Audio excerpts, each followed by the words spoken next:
Hi everybody, we're back for the session with Nirmala. Nirmala is an old friend and teacher. I met him when he came to Montreal to give satsang, probably almost like 10 years ago, maybe a bit less, 8 years ago. So it's always wonderful to have an old friend share this retreat space here.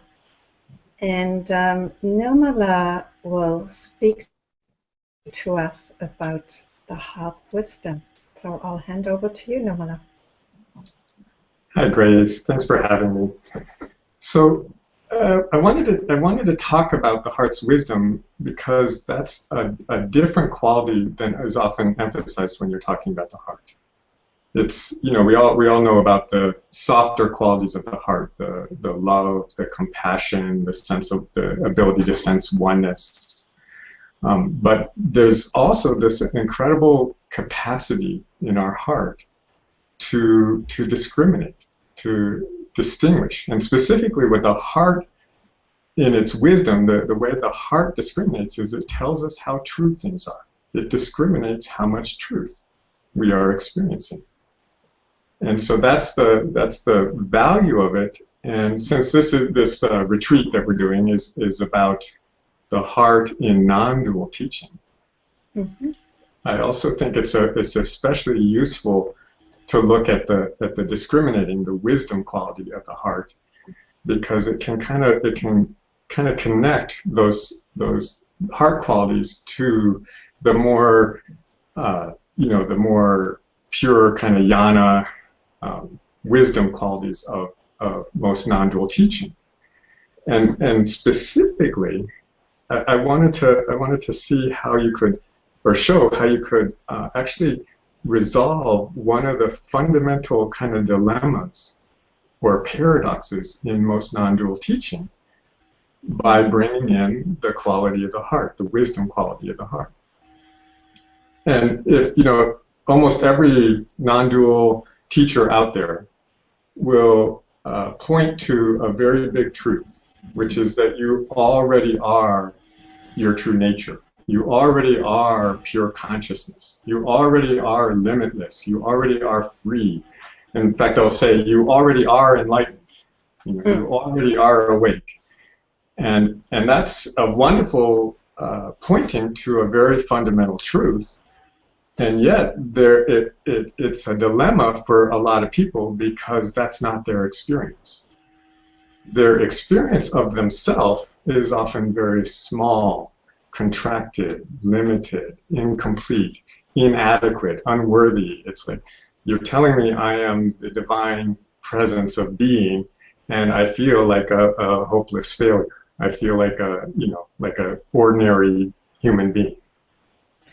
Yes, and actually, I'm just going to interject there. Sorry, No, because it's so good to add that. And then the fact that they don't get the pointing is another reason for thinking they're just inadequate and small and Yes, it becomes more ammunition for feeling small and inadequate. Right. Yes. So there's this dilemma, and the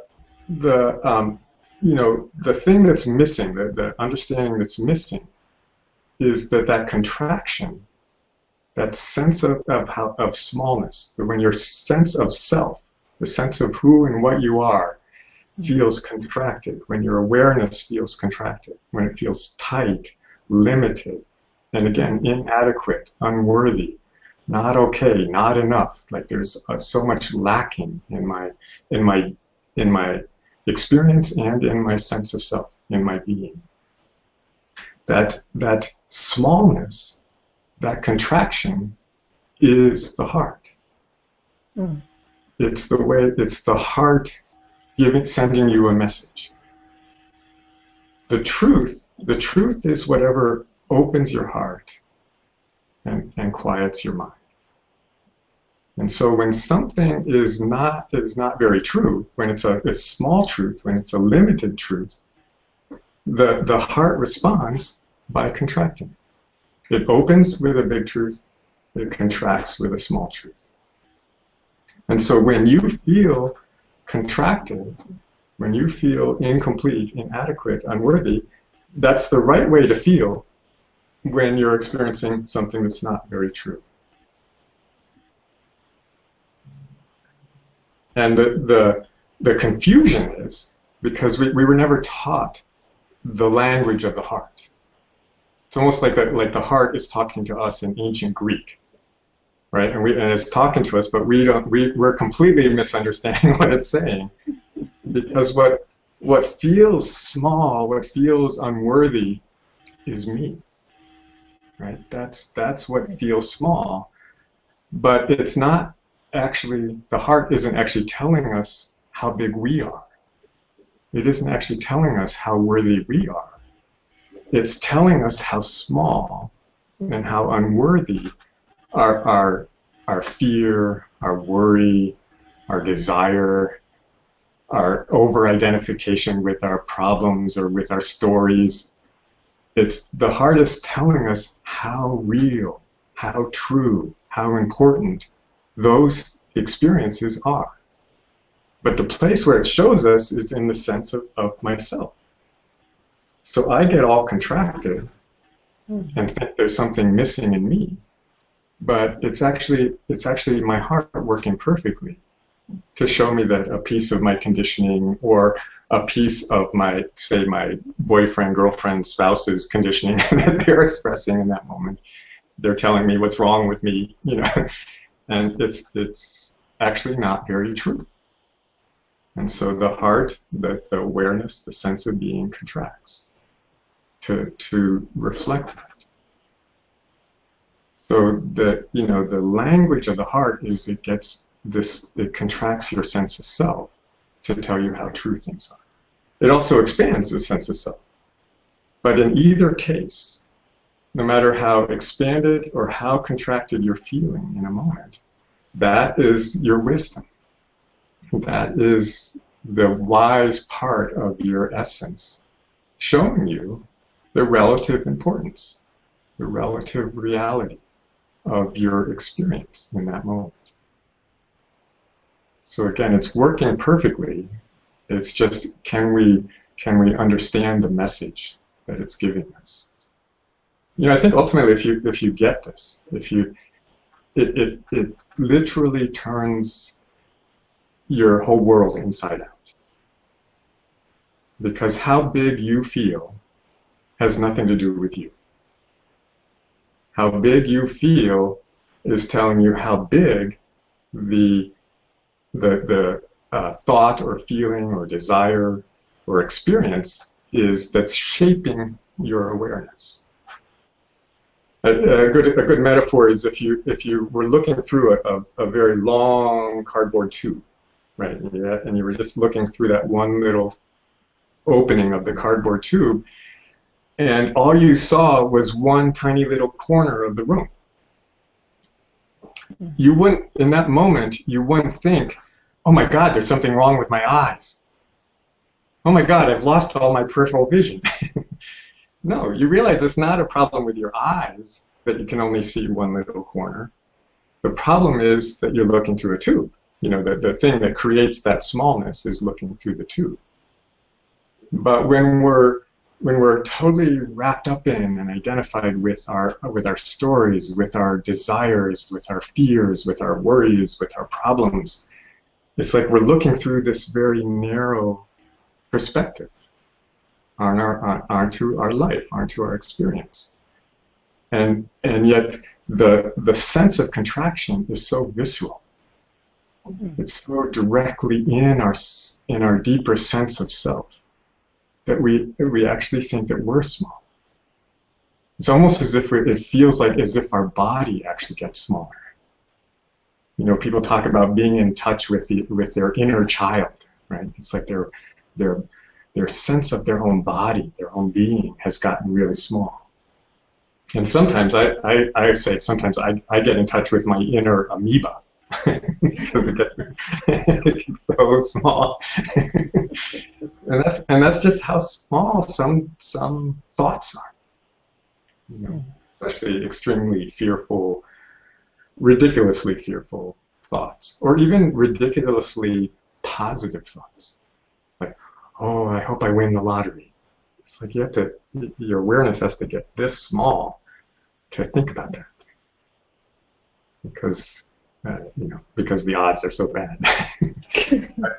Same thing if you're thinking, oh God, I hope I don't get Ebola tomorrow. It's like, yeah. By the way, something I always like to stress is that no matter how small a thought is, no matter how small a truth is, they all are 100% true. There's nothing else but truth. So the only difference again is size. A fear about getting Ebola, a wish to win the lottery, those are really small possibilities, really small realities. Whereas if in the next moment you're just struck by the beauty and the wonder of life itself, and you feel a sense of connectedness or even oneness with everything, that's like taking away the little tube and noticing how big this world, the sky, how infinite really space is.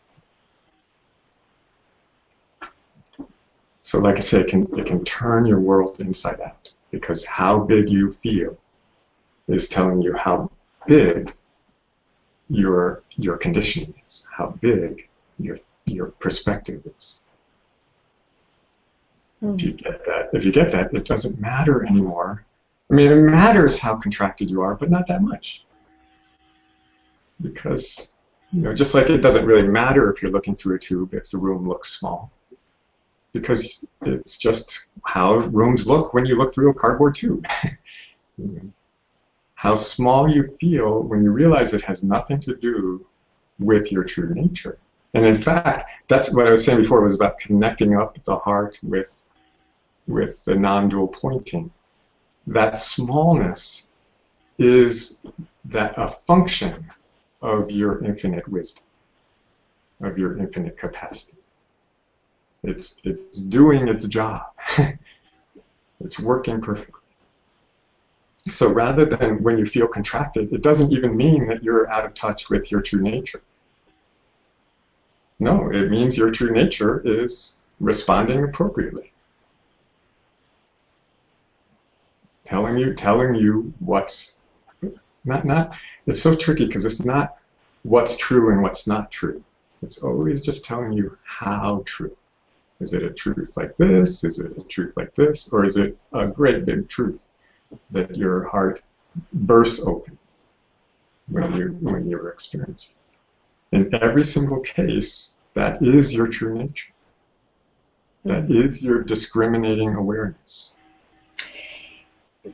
My question to you would be,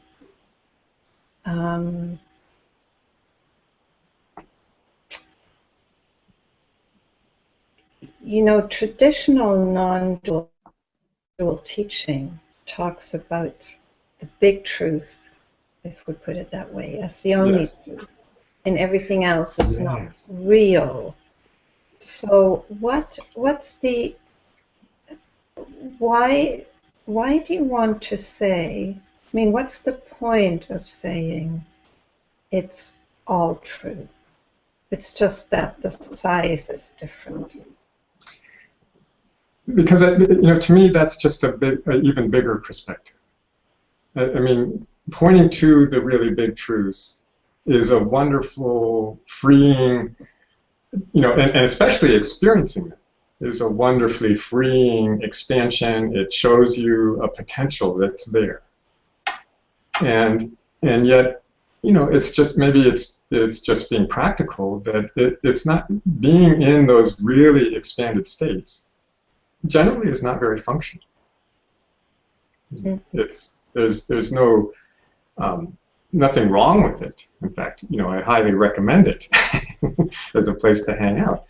And it's just while we're here, while we're in this human form, it appears that the truth comes and appears before us in all different sizes. And to to create a new, to say that the biggest truth is the only truth creates a new kind of duality. It says there's truth, and then there's all this other stuff which is pure 100% illusion, nothing to do with the truth. It's in a whole other category. Don't pay attention to it. Whereas to say that all there is truth, it includes the understanding of the exploration of the discovery of the biggest truths. Because why would you ever leave those out? That would be silly. But it doesn't create, again, it's like I was saying before about connecting the heart with the big truths of non-duality by making it, rather than making it black and white, true and not true, when you instead make it, endless shades of gray. Truth, less truth, less truth, less truth, more truth, more truth, more truth, then it dissolves even that final duality. That sense that somehow formlessness, the pure potential, the pure consciousness of being is somehow separate from all of this form, all of this experience that we have as individuals. All of it, everything down to the most petty little thought gets included in the truth. And like I say, all there is truth. That's another. I speak a lot about how, if you really examine it, the things that we call dualities are actually different amounts of one thing. So the simplest example is light and dark. The one thing that exists is light. There are these, even physically, there are these things called photons. And then subtly you could say the light of consciousness. That's the one thing that exists. And there's not something else called dark. There's no such thing as darkons. It's just, dark is a useful concept for pointing to the experience when there's very, very little light. Then we call that dark because there's so few photons. We call, being identified and contracted, we call that, contracted or, suffering, because there's so little of that light of consciousness in that experience. But there's not something else. There's not something else, made up of something else called illusion. That's afflicting us. Like, oh God, I gotta get rid of this illusion. Oh, it's just ruining my consciousness. Instead, illusion is just a concept we use to point to when there's not very much light, not very much consciousness, not very much truth. Because that's the truth and consciousness are really the same thing. When there's an experience limiting our truth, that experience limits our consciousness. And my favorite definition of illusion is something real appearing to be something else other than what it is. And so that's what magicians do, right? They use real smoke and mirrors to make it look like they're cutting somebody in half. To make it look like something's happening that's not actually happening.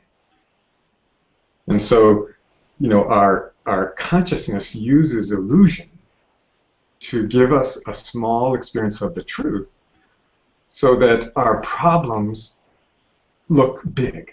Our problems look like something that really matters. When in truth, they're very small. And they matter, but they just don't matter very much. And the thing that tells us that is that sense of contraction. That's what lets us know we're involved with something that doesn't matter very much. And with that, again, with that perspective, it even doesn't matter very much if you're contracted.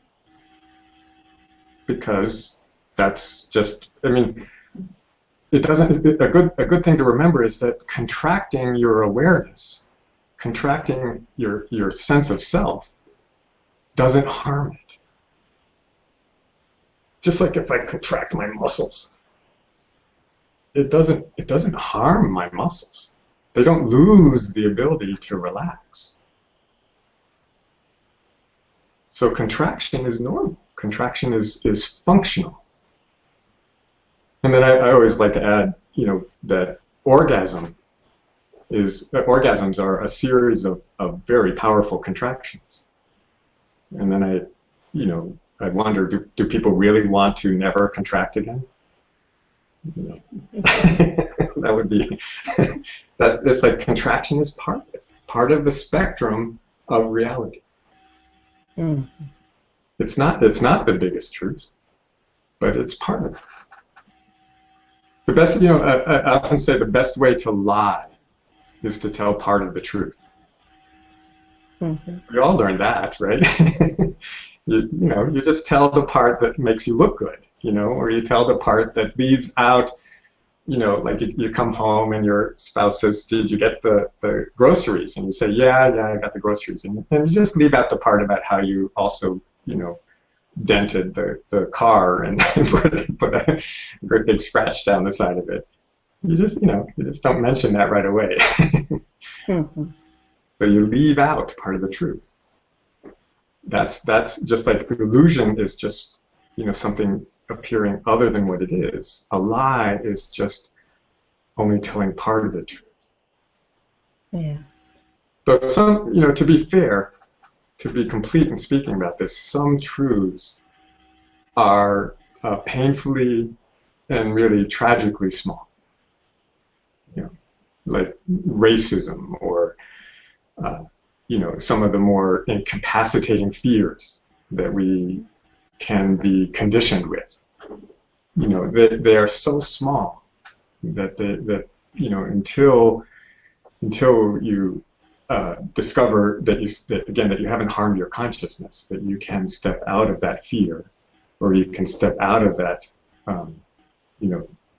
tragically or horribly narrow perspective that would make you mistreat your fellow human beings. It's tragic while you're in it, but because it's so small. Mm. So there's no limit on how expanded your consciousness can become because it is infinite. My sense is there's no limit on how small your consciousness can become. It's not in my experience. It can get pretty darn small. Yes, actually, that's a very interesting observation. Yeah. And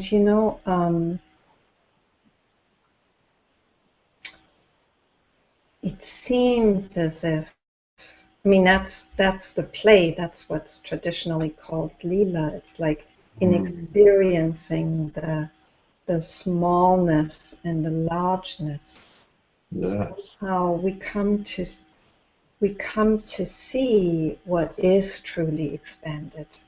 Yes. As much as we come to see what's truly small, and the tragedy, maybe, if I use your way of seeing things, the tragedy of a human life that is caught in that contraction is that there's no opening into the expansion at all. It's all stuck in that contraction, and it's like to use the muscle metaphor, when you keep contracting muscles, physiologically at some point they just stay contracted. Right. So in principle, there's a possibility of releasing the contraction, but the more you contract, the more you practice contraction, the more there will be, this will be the state, and then it's like that possibility of opening just becomes very, very unlikely and quite difficult. Yes, but not impossible. Right, and that's even true with muscles. If you go see some really deep Rolfing kind of bodywork person, they can get that muscle to stretch again. Yes. And God forbid, but we possibly we've all been through this, lifetimes of being in a very narrow place. Yes. It doesn't harm our consciousness. And probably even everyone who's having a lifetime like that has had those moments where, in spite of themselves, and they for a moment they forget to worry, and at least relatively their consciousness opens, and then sometimes they get struck in the most unlikely moment with the awareness of a big truth. To me, the ultimate is not being expanded all the time. The ultimate is being completely, totally flexible. Being able to contract your muscles when you need to move, being able to completely relax your muscles when you don't. Being able to know that what is happening, to just be very clear about that, to be aware of that. Yes. And that, in contrast, you said earlier about how the pointing to the big truth can make people feel bad about, add to feeling bad about themselves. Yes. What's so interesting to me is that the idea that it's better to be expanded, the desire, I want to be enlightened, I wish I could be more expanded, more in touch with the bigger truths. That thought, that desire, actually contracts you, because it turns out it's not actually true, or very true, that it's better to be expanded. It's just different. And then in contrast, if you take on that perspective, that, it's just different, it's just, there's that old, some old conditioning coming up, or of course I'm feeling contracted, I'm listening to Fox News, or of course, or my spiritual superego is getting on my case about not being enlightened enough. When there's this attitude that, okay, I'm contracted, there's no problem, that in itself, it's funny, to accept, even embrace your contractions, does this. Because it's actually true. That's the truer. Yeah, it's truer that it doesn't matter that you're contracting. Just like it's not very true that it's better to be expanded. It is different. And again, there's no reason not to feel expanded when you're experiencing a big truth. There's nothing wrong with either one. And here we are, I like to think of it as we are this eternal consciousness. That, eternity is a very, very long time. And if that's how much time we have, it makes sense that we would come up with all these crazy, outrageous ways to pass the time. Including getting lost in identification for lifetimes. It's like, 1,000 lifetimes. I got a lot of time after that, so, if 1,000 doesn't do it, I'll do 10,000. If I haven't really fully tasted all of the contrast that contraction gives, and all of the, it's so paradoxical that the richness that these contracted experiences give to the expanded experiences. Without that contrast, there's actually very little appreciation, very little ability to fully not just discriminate that you are expanded, but to discriminate how amazing that is, to to have the contrast that makes you appreciate it so much more. When I was a teenager, my parents my sister and I gave us season passes to the local Yale Repertory Theater at Yale University. Mm. And it was this very out there experimental theater company, you know. And sometimes, man, the plays were just awesome. They were really, really great. And then other times, the plays were really bad. I mean, I remember one play that had 3 acts, and by the time the 3rd act started, it was only my sister and I still in the audience. Everybody else gave up. But I, somewhere in the middle of that play, I suddenly I got oh, this is great. This is what a bad play is. And I got really curious about all the ways it was really bad. You know? All the stilted quality of the dialogue, all the ridiculousness of some of the plot, you know.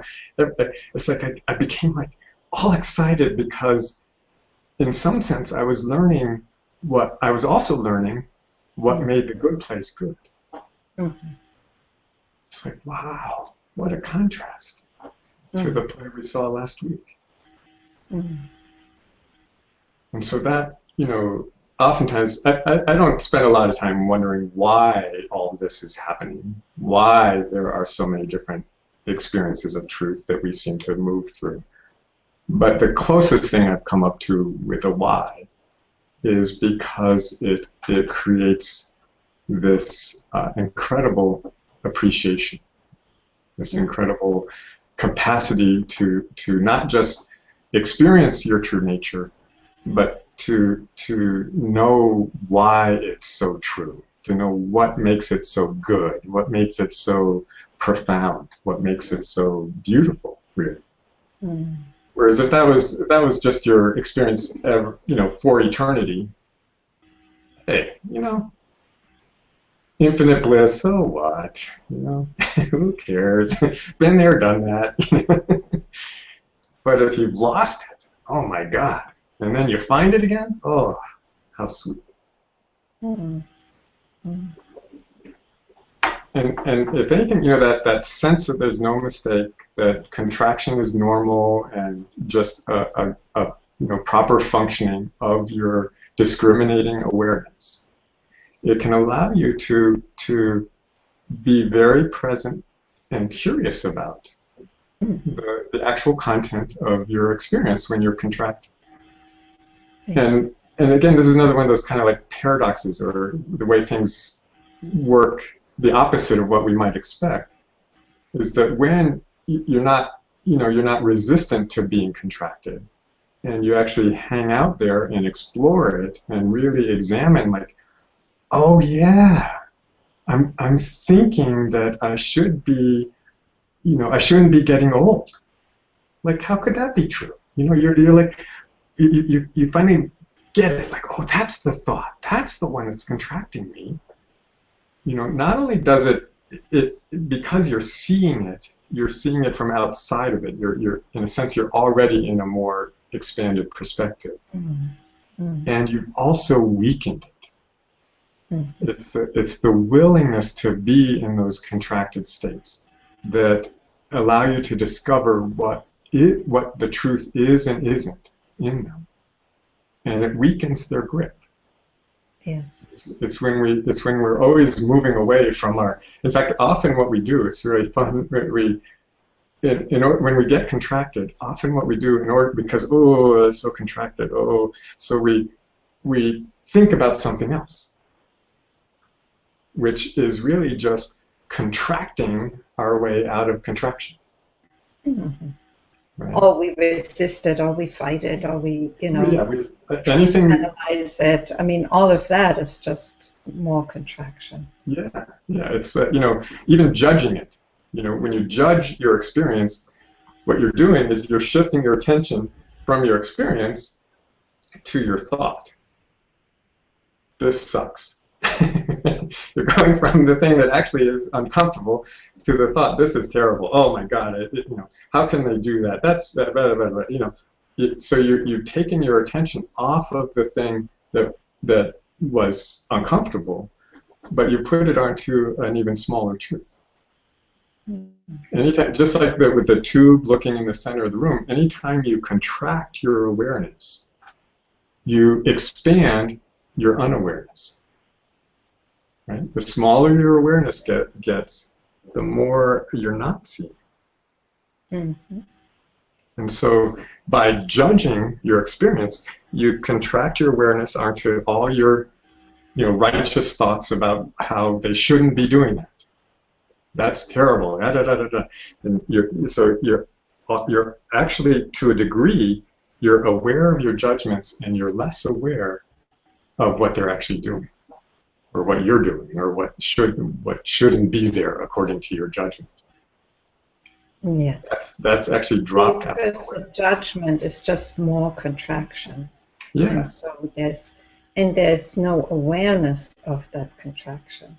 Because judgment is actually believed. So that's what the focus is. Right. And if you notice that your judgments make you feel really small, it's so funny how even positive judgments, even if you make a positive judgment about yourself or a positive judgment about your experience, it actually is a contractive experience. Because it's never the whole truth. There's always good and bad in everything. And so, you're right. I always say judgment is one of the muscles we use to contract our awareness. Yes. And if you notice that, if you notice how contracted you are, then you can examine the judgment. You can say, oh, look, I'm contracted again. Oh, yeah, I'm sitting here in judgment. And you can become a connoisseur of all the little type judgments that your mind throws out all day long. Like, why did she do that? I shouldn't do that. He's too much of a da da da da, and she's too much of a da da da, and I'm too much of a da da da. And you can, by becoming really familiar with them, again, that's what weakens them. Mm-hmm. That's what allows them to arise. I often say the difference, in my experience now, is that when a judgment, when a fear, when a contractive experience arises, because I don't resist it, because I'm like, oh, yeah, okay, look, my heart's racing. Boy, this is a real rush of fear I'm having. Wow. And there's nothing else that happens with it. It falls away. It's not about me. Yes. Even how small it makes me feel is not about me. Yes. And then in contrast, I would, it used to be if I had a fear or a judgment or a worry or something like that, I'd say it's like putting on underwear that's several sizes too small. Mm-hmm. But in the past, it was kind of like, damn it, that's my underwear. And so I would put it on and wear it until I was, for a long time sometimes, walk around in this really tight, identified state. The antidote is to be really curious about that, to be really present to it. Not because it's normal, it's natural, it's the right way for it to feel.